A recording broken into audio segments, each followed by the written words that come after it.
ان الحمد للہ والصلاۃ والسلام علی رسول اللہ اما بعد۔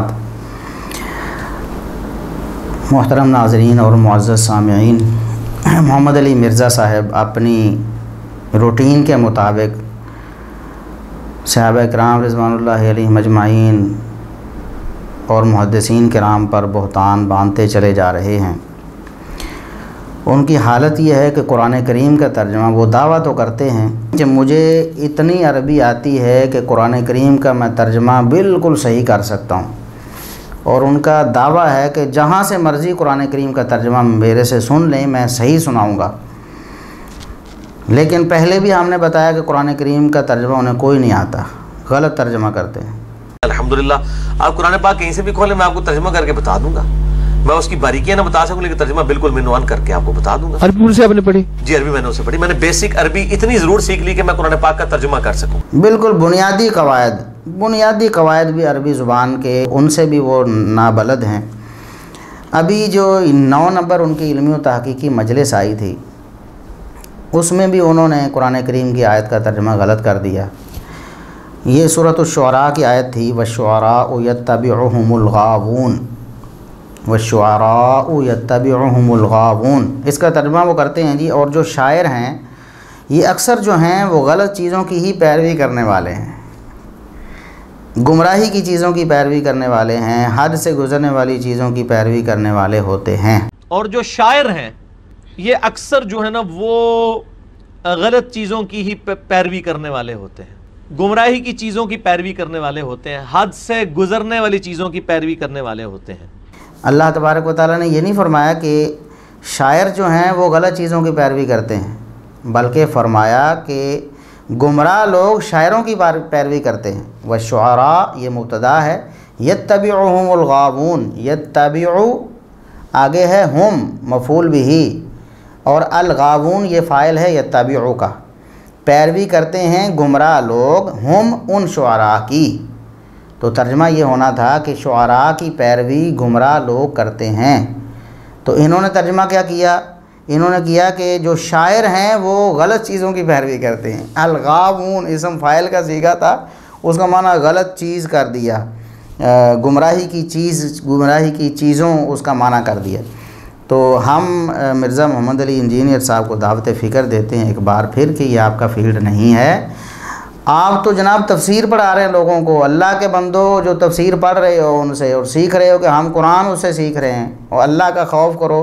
جس شخص کو بنیادی عربی زبان سے ہی واقفیت نہیں ہے، جو ترجمہ ہی صحیح نہیں کر سکتا، وَالشُّعَرَاءُ يَتَّبِعُهُمُ الْغَاوُونَ کا ترجمہ بالکل الٹ کر رہا ہے۔ اللہ تبارک و تعالیٰ تو فرما رہا ہے کہ گمراہ لوگ شاعروں کی پیروی کرتے ہیں، اور یہ کہتے ہیں کہ شاعر غلط چیزوں کی پیروی کرتے ہیں۔ یعنی اللہ تبارک و تعالیٰ تو فاعل بنا رہا ہے گمراہ لوگوں کو، اور یہ شعراء کو فاعل بنا رہا ہے۔ بالکل ترجمہ غلط ہے۔ اور ہمارے جو بچے ہوتے ہیں جو عربی زبان سیکھنے لگتے ہیں، جو طفل مکتب ہوتے ہیں بالکل بنیادی، وہ بھی ان چیزوں کو سمجھتے ہیں، ان باریکیوں کو، جن سے مرزا صاحب بالکل نابلد ہیں۔ پھر بھی دعویٰ ان کا یہ ہے کہ مجھے قرآن کریم کا سارا ہی ترجمہ آتا ہے، اور مجھے اتنی عربی آتی ہے کہ میں قرآن کریم کا ترجمہ بالکل صحیح کر سکتا ہوں، اور آپ کہیں سے بھی سن سکتے ہیں۔ ہم نے کیا سننا ہے مرزا صاحب؟ آپ نے جو اپنی مرضی سے سنایا ہے وہ ہمارے سامنے ہے، اس کی یہ حالت ہے۔ ہم اگر سنیں تو پھر کیا ہوگا؟ تو یہ آپ کی حالت ہے۔ اور پھر آپ نے شعراء پر پہلے بھی آپ نے علامہ اقبال رحمہ اللہ تعالیٰ پر ایک اپنی نادانی کی وجہ سے ایک بہتان لگا دیا کہ انہوں نے علم و عقل کی توہین کی ہے، اور ہم نے بتایا کہ مرزا صاحب یہ اپنی عقل کا فطور، آپ کی اپنی عقل کا فطور ہے، اور آپ نے اس کا الزام علامہ اقبال رحمہ اللہ تعالیٰ پر دھر دیا۔ علامہ اقبال انسان تھے، ان کی غلطیاں ہیں، ہو سکتی ہیں، ان پر نقد بھی ہو سکتی ہے، لیکن یہ تو مطلب نہیں ہے کہ آپ اپنے آپ کو مشہور کرنے کے لیے علامہ اقبال پر جھوٹے الزامات لگانا شروع کر دیں، اور ان کی صحیح باتوں کو بھی غلط رنگ دے کر لوگوں کے سامنے پیش کرنا شروع کر دیں۔ اور یہی طریقہ کار آپ نے اس مجلس میں بھی کیا۔ اس ہفتے والی مجلس جو 9 نمبر تھی، اس میں آپ نے کہا جی جتنے شاعر ہیں آپ کو بے عمل نظر آئیں گے۔ میں بڑے شعراء کے نام اس لیے نہیں لوں گا کہ لوگوں کی عقیدتیں وابستہ ہیں، یعنی جس کی کسی سے عقیدت وابستہ ہو اس کا آپ نام لینے سے احتراز کرتے ہیں، تو صحابہ کرام سے کسی کی کوئی عقیدت نہیں ہے کہ آپ ان کا نام لے لے کر ان پر طعن کرتے ہیں اور کہتے ہیں کہ ڈھونگ رچاتے رہے معاذ اللہ، اور یہ کم پاندے رہے امت نال معاذ اللہ، اس طرح کے الفاظ آپ بولتے ہیں۔ تو بہرحال اشارتاً آپ نے پھر بھی علامہ اقبال رحمۃ اللہ علیہ کی توہین کر دی۔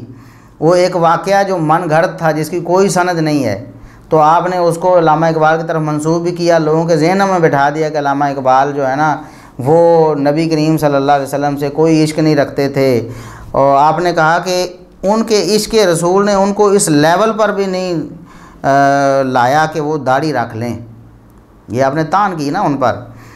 تو باقی ان کی ذاتی زندگی کی کمزوریاں تو علیحدہ ہیں، یہ ہمیں سامنے نظر آ رہی ہے۔ اگر داڑھی نہ رکھنا واقعی کمی کوتاہی ہے، ہم یہ نہیں کہہ رہے کہ علامہ اقبال نے بالکل صحیح کیا داڑھی نہ رکھ کر، لیکن آپ نے جو طعن علامہ اقبال پر کی ہے کہ داڑھی نہ رکھ کر وہ عشق رسول سے فارغ ہو گئے ہیں، یا عشق رسول جو ہے وہ اس لیول کا تھا ہی نہیں، ان میں محبت رسول نہیں تھی کہ داڑھی نہ رکھوا سکی، تو غامدی صاحب کے بارے میں آپ کا کیا خیال ہے؟ غامدی صاحب کو آپ جناب بڑا اسکالر مانتے ہیں اور لوگوں کو دعوت دیتے ہیں کہ آپ غامدی صاحب کو سنیں۔ مرتد کی سزا جو قرآن و حدیث نے بیان کی ہے اس کو چھوڑ کر آپ کہتے ہیں جی مشکل سوال ہے، آپ غامدی صاحب کو سنیں، حالانکہ وہ اس کا انکار کرتے ہیں، مرتد کی سزا قتل نہیں مانتے وہ۔ تو غامدی صاحب کی آپ اتنی تعریفیں کرتے ہیں، پل باندھتے ہیں، آپ کہتے ہیں کہ یہ جو علماء ہیں فرقوں کے، ان کو اگر آپ چندہ دیں گے تو یہ جناب غلط ہے، اور یہ دین کی بات آپ کو نہیں بتائیں گے۔ ہاں غامدی صاحب کو آپ چندہ دو، وہ جناب مرزائیوں کو مسلمان کہیں گے اس لیے چندہ دو انہیں، وہ رجم کا انکار کریں گے اس لیے چندہ دو، وہ احادیث کے منکر ہوں گے اس لیے انہیں چندہ دو، لوگوں کو بھی منکر حدیث بنائیں گے اس لیے چندہ دو۔ تو غامدی صاحب کے بارے میں آپ کا کیا خیال ہے؟ ان کے عشق رسول نے یا محبت رسول نے ان کو اس لیول پر پہنچایا کہ وہ داڑھی رکھ لیں؟ ایک من گھڑت قصہ جو علامہ اقبال رحمۃ اللہ علیہ کی طرف منسوب کسی نے کیا کہ ایک دفعہ نائی کے پاس وہ داڑھی منڈانے گئے جی، تو نائی نے کہہ دیا آپ داڑھی کیوں نہیں رکھتے؟ تو اقبال نے کہا جی میں کسی کا دل تو نہیں دکھاتا نا، داڑھی ہی منڈواتا ہوں، کسی کا دل تو نہیں دکھاتا۔ تو نائی نے اس کو پھکی دی، مرزا صاحب کے الفاظ، وہ پھکی بہت دیتے ہیں نا، پھکی بیچتے ہیں، چورن بیچتے ہیں وہ، تو کہتے ہیں جی نائی نے ان کو ایک پھکی دی کہ آپ نبی کریم صلی اللہ علیہ وسلم کا دل دکھا رہے ہیں، کہ حکم تو انہوں نے دیا داڑھی رکھنے کا۔ تو علامہ اقبال بے ہوش ہو گئے سن کر، تو آپ نے یہاں ایک طعن کی کہ دیکھو یہ بے ہوش ہی ہو سکتے سی، عمل نہیں سی کر سکتے۔ ایک دفعہ جا رہے ہوتے ہیں نائی کے پاس، جا کے شیپ بنوا رہے ہوتے ہیں، تو کوئی ان کو کہتا ہے کہ جی وہ آپ یہ شیپ کیوں کروا رہے ہیں؟ وہ کہتے ہیں میں کسی کا دل تو نہیں دکھا رہا۔ تو وہ پھر شخص آگے سے پھکی دیتا ہے کہ آپ نبی صلی اللہ علیہ وآلہ وسلم کا دل دکھا رہے ہیں، کیونکہ داڑھی رکھنے کا تو حکم نبی علیہ السلام نے دیا۔ تو کہتے ہیں جی وہ غم کے مارے بے ہوش ہو گئے، داڑھی پھر بھی کوئی نہیں رکھی انہوں نے، بے ہوشی ہوئے۔ کہتے ہیں کہ داڑھی کا سن کر جو ہے نا بے ہوش ہو گئے، حالانکہ واقعے والے نے تو یہ بیان کیا تھا کہ محبت رسول کی وجہ سے کہ میں اس پر عمل کیوں نہیں کر رہا، اس لیے بے ہوش ہو گئے۔ تو آپ نے کہا کہ داڑھی رکھنے کا سن کر کہ یہ بڑا اوکھا کام ہے، اس لیے بے ہوش ہو گئے علامہ اقبال۔ تو اس طرح کی باتیں ہم نے تو یعنی جب بھی آپ نے خود اپنے پمفلٹ میں لکھا ہوا ہے کہ جو تاریخی روایتیں ہیں نا، جھوٹی روایتیں، بے سند واقعات، ان کی حقیقت جو حیثیت وہ کھوٹے سکوں والی بھی نہیں ہے، کھوٹے سکوں سے بھی گئی توری یا کھوٹے سکوں کی طرح ہے۔ تو یہ کھوٹا سکہ نہیں ہے، اس کی کوئی سند ہے آپ کے پاس؟ کوئی ہے سکہ لوگ جو قابل اعتماد ہوں اور وہ سلسلہ متصل جو ہے نا علامہ اقبال رحمۃ اللہ علیہ پر پہنچ جائے، اور پھر آپ یہ طنز بھی ان پر کریں اور یہ طعن و تشنیع بھی کریں؟ کیوں علامہ اقبال رحمۃ اللہ علیہ پر آپ اس طرح کی طعن و تشنیع کرتے ہیں؟ اس لیے کہ میں مشہور ہو جاؤں کہ علامہ اقبال پر بھی میں طنز کر رہا ہوں اور علامہ اقبال پر بھی گرفت کر رہا ہوں اور ان کے شعروں کو میں غلط ثابت کر رہا ہوں، اور پھر وہ جو شعر ان کا تھا اس کو آپ نے الٹا سلٹا بنا کر پیش کیا کہ دیکھیں جی انہوں نے علامہ اقبال نے جو کہا تھا نا کہ ابراہیم علیہ السلام جیسا ایمان اگر پیدا ہو جائے نا تو آج بھی جس طرح ان کے لیے آگ گلزار بنی تھی تو اس طرح کا کوئی کرشمہ آج بھی ہو سکتا ہے، تو اللہ تبارک و تعالیٰ اپنے بندوں کی مدد کر سکتا ہے۔ تو آپ نے کہا کہ یہ بالکل غلط ہے، شعر یوں ہونا چاہیے تھا کہ آج چونکہ ابراہیم والا ایمان نہیں ہے لہٰذا آج جو ہے نا اس طرح آگ جو ہے نا وہ گلزار نہیں بن سکتی۔ تو آپ نے علامہ اقبال رحمۃ اللہ علیہ پر پھر طعن کی کہ انہیں تو اتنی بھی عقل نہیں تھی کہ شعر صحیح پڑھتے، وہ آپ نے کہا بالکل غلط ہے، ایسا اب نہیں ہو سکتا۔ اور آپ نے کہا کہ لوگ اب جو ہے نا وہ مبالغے کے چیلنج دے رہے ہیں ایک دوسرے کو کہ آؤ آگ میں چھلانگ لگاتے ہیں، وہ بھئی وہ اس شعر کو پڑھ کے بڑا مبالغے کے چیلنج دے رہے ہیں. کسی نے اگر ایسی جہالت کی ہے کہ آگ میں چھلانگ لگاتے ہیں، عموماً بریلوی مکتب فکر کی طرف سے ایسی باتیں ہوتی ہیں، تو وہ کہتے ہیں جی آؤ آگ میں چھلانگ لگاتے ہیں، جو بچ گیا وہ سچا ہے. تو کیا علامہ اقبال رحمۃ اللہ علیہ نے انہیں ایسا کہا تھا؟ خدا کا خوف کریں آپ کو اتنا بھی اللہ کا ڈر نہیں ہے کہ قیامت کے دن آپ کیا حساب کتاب دیں گے کہ جو بات علامہ اقبال نے کہی ہی نہیں، جو ان کا مطمع نظر تھا ہی نہیں، جو ان کے شعر سے ثابت ہوتا تھا ہی نہیں، وہ آپ نے ان کے ذمے لگا دیا اور اس بنا پر ان کی توہین کرتے رہے اور اشارے کنایوں میں لوگوں کے ذہنوں سے علامہ اقبال رحمۃ اللہ علیہ کے حوالے سے جو کوئی محبت ہے وہ نکالنے کی کوشش کرتے رہے. ان کی اتنی خدمات ہیں علامہ اقبال رحمۃ اللہ علیہ کی. اور میں آپ کو بتاؤں انشاءاللہ کسی موقع پر تفصیلی بات کریں گے. صوفیت کے حوالے سے عبادت الوجود وغیرہ کے جو عقائد تھے غلط، علامہ اقبال رحمۃ اللہ علیہ کے شعروں میں بعض میں موجود ہیں، ان سے انہوں نے اعلانیہ توبہ کی ہوئی ہے. انہوں نے کہا کہ میں تو اس کو اسلام سمجھتا رہا، حالانکہ یہ اسلام کے بالکل برعکس ایک نیا دین ہے تصوف، تو میں اس سے اعلان برات کرتا ہوں. وہ بھی ہم انشاءاللہ بحوالہ پیش کریں گے. تو علامہ اقبال رحمۃ اللہ علیہ ان جیسے عظیم انسانوں پر تو تان جو ہے نا، وہ حسن نثار جیسے وہ گندے دماغ کرتے ہیں جو لبرلز کرتے ہیں، وہ آپ ان کے پیچھے کب سے لگے ہوئے ہیں؟ وہ حسن نثار کی مطلب آپ تقلید کر رہے ہیں، اس کے پیچھے لگے اور علامہ اقبال پر تان و تشنیع شروع کی ہوئی ہے. حالت یہ ہے کہ اقبال کا شعر پورا صحیح طرح آپ کو نہیں پڑھنا آتا. یہ جو شعر تھا آپ نے پڑھا، ہو آج بھی ابراہیم سا ایماں پیدا تو آ کر سکتی ہے انداز گلستاں پیدا. یعنی آپ نے پڑھا ہو آج بھی ابراہیم سا ایماں پیدا، حالانکہ اصل شعر یہ ہے کہ آج بھی ہو جو براہیم سا ایماں پیدا.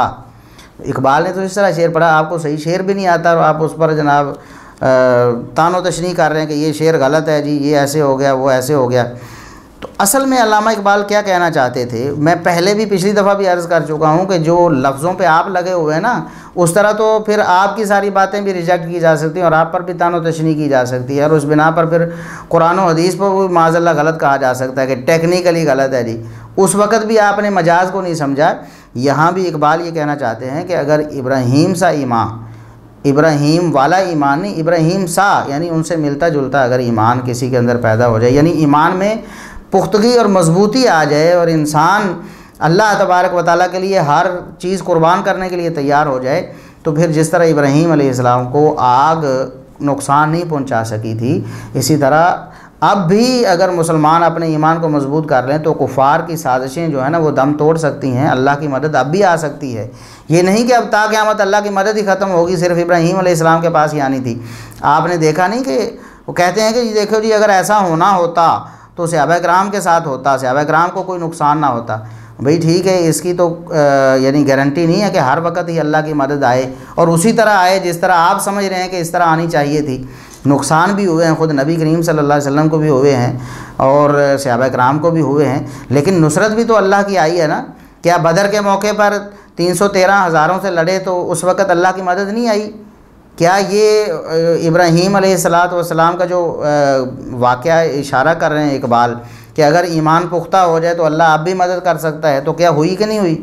غزوہ موتا کے موقع پر دیکھیں کہ 3000 صحابہ کرام ہیں اور ادھر لاکھوں کے لشکر ہیں، 2 لاکھ کی تعداد لکھی گئی. تو اتنے لوگوں سے ٹکرا گئے اور پھر بھی اللہ تبارک و تعالیٰ نے ان کی مدد کی ہے. تو یہ کیا آپ کو سوچنے پر مجبور نہیں کرتی یہ چیزیں کہ اب بھی اللہ تبارک و تعالیٰ تا قیامت مسلمانوں کو ان کے ایمان کے مطابق جزا دیتا رہے گا اور دنیا میں بھی ان کی مدد کرے گا؟ اور ایسے بہت سارے واقعات آج کے دور میں بھی ہمیں نظر آتے ہیں. بہت سے مواقع پر اللہ تبارک و تعالیٰ موحدین کی مدد کرتا ہے، سنت رسول کے جو پاسبان ہیں اللہ تبارک و تعالیٰ ان کی مدد کرتا ہے. بات لمبی ہو جائے گی، تو کہنا میں یہ چاہتا ہوں کہ آپ علامہ اقبال رحمۃ اللہ علیہ، اور پھر علامہ اقبال تک بات نہیں رہی، آپ نے شاعروں کی توہین کرتے ہوئے آپ نے صحابہ کرام کی بھی توہین کی. آپ نے کہا کہ حسان بن ثابت کو دیکھ لیں جی، حسان بن ثابت کو دیکھ لیں، شعر بھی کہتے تھے، شعر تو وہ بھی کہتے تھے لیکن جناب ویسے ان کی زندگی جو عملی کوتاہیوں سے ہی عبارت تھی. آپ نے کہا کہ ان کی کمزوریاں دیکھیں تو آپ جہاد کے معاملے میں بہت کمزوریاں نظر آئیں گی، کیونکہ وہ شاعر تھے اور شاعر بندہ لڑائی جھگڑا کر ہی نہیں سکتا. اندازہ کریں، آپ نے کہا کہ جو شاعر ہو وہ جہاد فی سبیل اللہ نہیں کر سکتا، کافروں سے لڑ نہیں سکتا. وہ شاعر تھے، شاعر بندہ لڑائی جھگڑا تو کر ہی نہیں سکتا. شعروں سے وہ جواب ضرور دیتے تھے لیکن جہاد کے معاملے میں وہ آگے نہیں ہوتے تھے. حالانکہ آپ کو اگر ہوش ہو، آپ کا کوئی مطالعہ ہو، تو حسان بن ثابت رضی اللہ تعالیٰ عنہ کے بارے میں مورخین نے لکھا ہے کہ ان کو کوئی اس طرح کی بیماری تھی، ان کے جسم میں ایسی کوئی لاغری تھی جس وجہ سے وہ اس طرح جہاد کے میدان میں آگے نہیں رہ سکے۔ اس کا یہ مطلب نہیں ہے کہ وہ شاعر ہونے کی وجہ سے بزدل تھے معاذ اللہ، اور اس لیے جہاد میں شریک نہیں ہوتے تھے، اور اس چیز کی انہوں نے نفی کی ہے۔ کچھ ایسی روایات تھیں جو آپ کے دماغ میں بیٹھی ہوئی ہیں، غلط باتیں۔ علامہ ابن عبد البر رحمۃ اللہ علیہ نے الاستیعاب میں یہ بات لکھی ہے کہ میں انہیں یہاں نقل بھی نہیں کر رہا، وہ اس قابل بھی نہیں ہیں وہ روایات جو سیدنا حسان بن ثابت رضی اللہ تعالیٰ عنہ کے حوالے سے ہیں کہ وہ شاعر ہونے کی وجہ سے ان میں بزدلی تھی یا اس طرح کی باتیں، تو کہتے ہیں کہ وہ تو اتنی منکر، ان کی اتنی نکارت ہے کہ میں یہاں ان کو بیان بھی نہیں کر رہا۔ یہ تو ائمہ دین ہمیں بتا کر گئے ہیں، اور آپ آج بھی تان کر رہے ہیں سیدنا حسان بن ثابت پر کہ وہ شاعر تھے۔ شاعر جو ہے نا وہ اس میں ہمت ہی کوئی نہیں ہوتی، وہ لڑائی نہیں کر سکتا، وہ کافروں سے جہاد نہیں کر سکتا۔ میں آپ کو ایک دو مثالیں یہاں پیش کرتا ہوں صحیح بخاری سے۔ عبداللہ بن رواحہ رضی اللہ تعالیٰ عنہ، عبداللہ بن رواحہ یہ شعرائے اسلام ہیں، صحابہ کرام جو شعراء صحابہ ہیں نا، جو اہل علم نے اکٹھے کیے ہیں، اور جو زیادہ سے زیادہ کوئی 10 ٹاپ آف دی لسٹ انہوں نے شمار کیے ہیں صحابہ کرام جو شعراء تھے، ان میں سے چوتھے 5ویں نمبر پر عبداللہ بن رواحہ رضی اللہ تعالیٰ عنہ کا نام آتا ہے۔ حسان بن ثابت کے بعد ایک دو اور شعراء ہیں، اس کے بعد جو ہے نا وہ عبداللہ بن رواحہ رضی اللہ تعالیٰ عنہ ہیں۔ ان کے جہاد کا میں آپ کو بتاؤں، آپ کہتے ہیں شاعر بندہ لڑائی نہیں کر سکتا، وہ جہاد ہی نہیں کر سکتا، یہ رسول اللہ صلی اللہ علیہ وسلم پر تان کر رہے ہیں آپ، یہ آپ کی بے خبری ہے نا۔ ویسے آپ کہتے ہیں جی بخاری مجھے آتی ہے، شیوخ الحدیث کو نہیں پتہ ہوتا۔ آپ کو پتہ ہے کہ بخاری میں یہ حدیث بھی ہے کہ امر رسول اللہ صلی اللہ علیہ وسلم فی غزوۃ مؤتہ زید بن حارثہ تھا، یہ صحیح بخاری میں 4261 نمبر حدیث ہے۔ غزوہ موتا کا بیان ہو رہا ہے، نبی کریم صلی اللہ علیہ وسلم نے زید بن حارثہ رضی اللہ تعالیٰ عنہ کو سپہ سالار بنایا، فرمایا کہ یہ سپہ سالار ہوں گے۔ پھر فرمایا ان قتل زید فجعفر، اگر زید بن حارثہ شہید کر دیے جائیں تو پھر جعفر بن ابی طالب رضی اللہ تعالیٰ عنہ یہ مسلمانوں کے سپہ سالار بنیں گے۔ وَإِن قُتِلَ جعفر فعبداللہ بن رواحہ، اگر جعفر بن ابی طالب بھی شہید کر دیے جائیں تو پھر سپہ سالار کون ہوگا؟ عبداللہ بن رواحہ۔ یہ ہیں شاعر اسلام، جن کے شعر بھی میں آپ کو آگے بتاؤں گا کہ عبداللہ بن رواحہ رضی اللہ تعالیٰ عنہ کے شعر بھی ہیں، بڑے مشہور اشعار، یہ سنن نسائی میں موجود ہیں، وہ اشعار بھی میں آپ کو سناتا ہوں۔ تو عبداللہ بن رواحہ رضی اللہ تعالیٰ عنہ تیسرے نمبر پر سپہ سالار ان کو بنایا ہے، اور پھر یہ بذریعہ وحی بتایا جا رہا تھا نا کہ یہ شہید ہونے والے امکان ہے ان کا، اور پھر ان کو عبداللہ بن رواحہ رضی اللہ تعالیٰ عنہ کو یہ سپہ سالار بھی بنایا گیا، اور داد شجاعت دیتے ہوئے وہ شہید بھی ہو گئے اسی غزوہ موتا میں، عبداللہ بن رواحہ رضی اللہ تعالیٰ عنہ۔ تو یہ ان کا واقعہ ہے عبداللہ بن رواحہ رضی اللہ تعالیٰ عنہ کا۔ سنن نسائی میں اگر آپ دیکھیں 2873 نمبر حدیث ہے کہ جب نبی کریم صلی اللہ علیہ وسلم عمرۃ القضاء کے لیے گئے تو عبداللہ بن رواحہ رضی اللہ تعالیٰ عنہ ان کے آگے چل رہے تھے، اور یہ شعر پڑھ رہے تھے کہ خلو بنی الکفار عن سبیلی الیوم نضربکم علی تنزیلی ضربا یذیل الہام عن مقیلی ویذہل الخلیل عن خلیلی۔ بڑے سخت اشعار تھے، ان پر ضربیں لگا رہے تھے۔ تو عمر رضی اللہ تعالیٰ عنہ نے کہا کہ یا ابن رواحہ، وہ عبداللہ بن رواحہ، نبی کریم صلی اللہ علیہ وسلم کے آگے آپ اور حرم میں آپ اس طرح کے شعر پڑھ رہے ہیں، بڑے سخت اشعار ہیں لڑائی جھگڑے والے، تو حرم میں تو لڑائی جھگڑا منع ہوتا ہے۔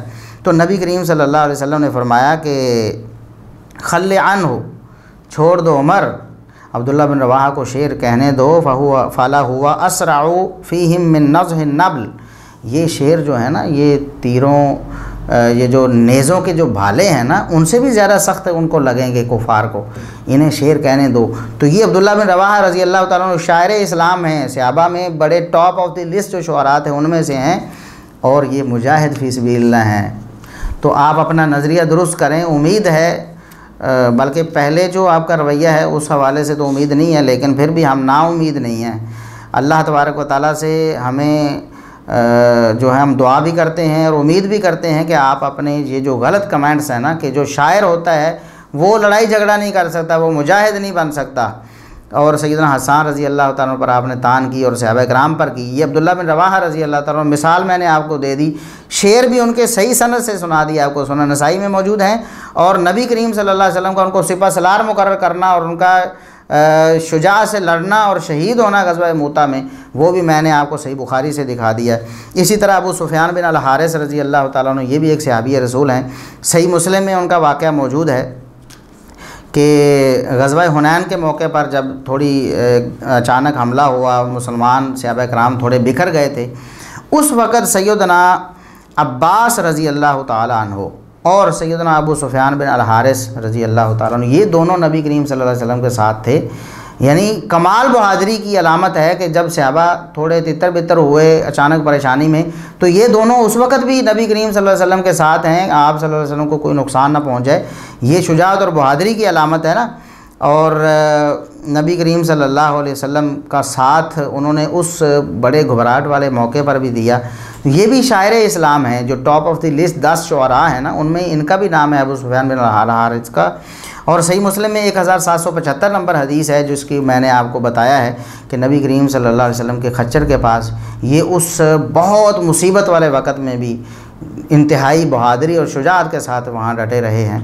تو یہ آپ کی حالت ہے مرزا صاحب، اور پھر آپ علامہ اقبال پر تان کرتے ہیں، اور پھر آپ صحابہ کرام پر تان کرتے ہیں، اور پھر آپ اہل حدیثوں پر تان کرتے ہیں۔ آپ کہتے ہیں فاتحہ خلف الامام کے مسئلے میں حنفی ایک ایکسٹریم پر ہیں اور اہل حدیث سلفی دوسری ایکسٹریم پر ہیں۔ تو یہاں آپ نے صحابی رسول سیدنا ابو ہریرہ رضی اللہ تعالیٰ عنہ، جن کا نام آپ نے بھی لیا اپنے لیکچر میں، ان کو بھی ایکسٹریمسٹ آپ نے قرار دیا، نعوذ باللہ۔ وہ بھی متشدد اور انتہا پسند آپ کے نزدیک بن گئے، اور امام بخاری رحمۃ اللہ علیہ بھی آپ کے بقول متشدد اور انتہا پسند بن گئے۔ یہ بہتان جو آپ نے ان پر لگائے کہ امام بخاری رحمۃ اللہ علیہ نے یہ فرمایا، حالانکہ انہوں نے یہ نہیں فرمایا، اور سیدنا ابو ہریرہ رضی اللہ تعالیٰ عنہ کا یہ موقف تھا، حالانکہ ان کا یہ موقف نہیں تھا، یہ آپ کا صریح بہتان تھا فاتحہ خلف الامام کے مسئلے میں۔ انشاءاللہ ہم کل یا پرسوں دوبارہ حاضر ہوں گے، اور اسی طرح ہم لائیو بھی چلیں گے اور ریکارڈنگ بھی کریں گے، لوگوں تک یہ بات پہنچائیں گے مرزا صاحب کہ آپ کی کیا سچویشن ہے علمی حوالے سے، اور آپ کا فکری لیول کیا ہے، ذہنی لیول آپ کا کیا ہے، اور پھر آپ باتیں کرتے ہیں صحابہ کرام کے خلاف اور ائمہ دین کے خلاف، اور پھر اہل حدیث کے خلاف جو قرآن و سنت کو ماننے والے ہیں اور علی وجہ البصیرت ان کا مسلک جو ہے اور ان کا جو منہج ہے وہ قرآن و سنت والا ہے۔ اتنی باتیں آپ کی ہوتی ہیں کہ اب 2-2.5 گھنٹے 1.5 گھنٹے کا آپ لیکچر دیں گے، اس میں ہر 1-2 منٹ بعد آپ کوئی ایسی جہالت ماریں گے، ایسی آپ بے بنیاد بات کریں گے، ایسی کوئی بے سند بات کریں گے، ایسی کوئی اہل سنت کے منہج سے ہٹی ہوئی بات کریں گے، کبھی صحابہ کرام پر تان ہوگی، کبھی ائمہ دین کی گستاخی اور توہین کا عنصر اس میں شامل ہوگا، صرف اس لیے کہ آپ اپنے آپ کو منفرد رکھنا چاہتے ہیں لوگوں کے سامنے۔ دیکھو جی میں تو صحابہ کی غلطیاں نکالتا ہوں، میں تو ائمہ دین کی غلطیاں نکالتا ہوں، میں تو جناب اہل حدیثوں کے لتے لیتا ہوں، میں تو جناب فلاں فلاں کرتا ہوں۔ تو یہ بھی انشاءاللہ آپ کو دکھائیں گے۔ اگر آپ کی ایک ایک بات پہ گرفت شروع کر دی جائے مرزا صاحب، تو آپ کی 1 گھنٹے کے لیکچر کے مقابلے میں کم از کم 10 گھنٹے کا لیکچر ہوگا ہمارا، کم از کم یہ بات کر رہا ہوں، اگر ہم بہت ہی کلوز کر کے چلیں اپنے معاملات کو۔ تو یہ سلسلہ ہے آپ کا، تو اللہ تبارک و تعالیٰ آپ کو ہدایت نصیب فرمائے۔ آپ نے کہا کہ یہ لوگ قرآن کریم کے منکر ہیں، آپ نے اہل حدیثوں کو کہا، اور کہا کہ یہ بے حیا ہیں، ان کو کوئی حیا شرم نہیں ہے، یہ قرآن کریم کے منکر ہیں۔ ہم آپ کو بتائیں گے کہ حیا شرم مرزا صاحب کسے نہیں ہے۔ ہم اللہ کے فضل و کرم سے قرآن و سنت پر کاربند ہیں، اور ہمیشہ سے ہیں، اور ہمیشہ قیامت تک جب تک یہ دنیا کا نظام ہے ہم قرآن و سنت پر ہی کاربند رہیں گے۔ کبھی نہیں ہو سکتا، وہ تو طائفہ منصورہ ہے، جو ایک جماعت ہے جو ہمیشہ حق پر قائم رہنی ہے، وہ اہل حدیث ہی تو ہیں۔ آپ بھی تو کہتے ہیں کہ سب سے زیادہ حق کے قریب اہل حدیث ہیں، تو اب طائفہ تو ایک ہی ہوگا نا، وہ طائفہ اہل حدیث ہی تو ہے۔ آپ تو طائفہ ہیں نہیں، نہ کسی طائفہ کے آپ مدعی ہیں، خود آپ کہتے ہیں میرا کوئی فرقہ نہیں، میری کوئی جماعت نہیں، تو آپ تو وہ طائفہ ہیں نہیں یقیناً۔ اور سب سے زیادہ حق کے قریب آپ کو جو لگتے ہیں وہ اہل حدیث ہیں، اور وہ ہیں تو 100% حق پر۔ آپ کو لگتے ہیں کہ باقیوں کے مقابلے میں وہ زیادہ ہیں، لیکن کچھ کمی کوتاہی، وہ آپ کے اس دماغ کا خلل ہے اور فطور ہے، حقیقت میں ایسے نہیں ہے۔ تو انشاءاللہ ہم اگلے لیکچر میں بتائیں گے کہ قرآن کریم کی آیات کا منکر کون ہے، اور شرم و حیا کسے نہیں ہے۔ جھوٹے بہتان امام بخاری رحمۃ اللہ علیہ پر اور سیدنا ابو ہریرہ رضی اللہ تعالیٰ عنہ پر اور دیگر صحابہ پر اور اہل حدیث پر کون لگاتا ہے، یہ انشاءاللہ ہم بعد میں بات کریں گے۔ آج اسی پر اکتفا کرتے ہیں۔